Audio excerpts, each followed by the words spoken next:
Hello everyone welcome to my mini blog. आज breakfast रे आमे खाइथलु बरा आलचप ता सहित टेस्टी टेस्टी दही बरा समस्त मिसिकी ब्रेकफास्ट कर देथलु। देन आज आपन को आम गाँव व्यू कहूँ ये सकाल सकालू मझी मामा आमर बिढ़ी बाटुंट बो आ पिंकानी बड़ी पाड़ुले आ मो बड़ मामा रोसई करते जेहेतु खरा दिन समस्त मिसिकी आम सब वर्ष बड़ी पर घर पर ही पका जाऊला आ भी शिखिली बड़ी पकेवा। देन आम करूँ लंच रे आज भात डाली ता सहित पिठो भजा होता आलू भर्ता आलू पोटल भजा ता सहित छतु चिली। देन बच्चा मानकर मुझे होमवर्क देखी आ कान्हा मोर शुणु तार ये कान्हा यहाँ क्या कर रहा है।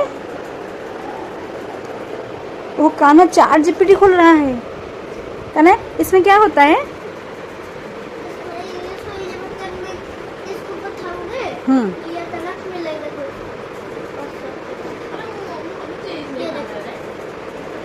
अरे अच्छा अच्छा तो तुम्हें पापा का नंबर याद है।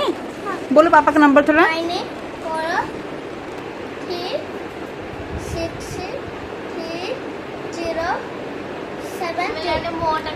झिल्ली अप्पा का नंबर झिल्ली अप्पा का नंबर 776905।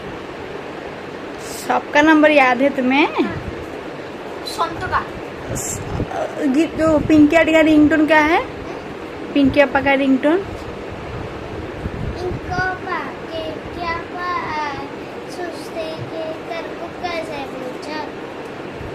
बुबुना दादा का।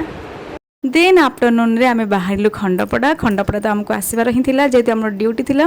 गाँव में बहुत कम दिन रही बाकी गाँव में सबुठ स्पेशल थिला ये पिला माने एमान सब टाइम गुड़ाक केमी पड़ेगा जना पड़लानी।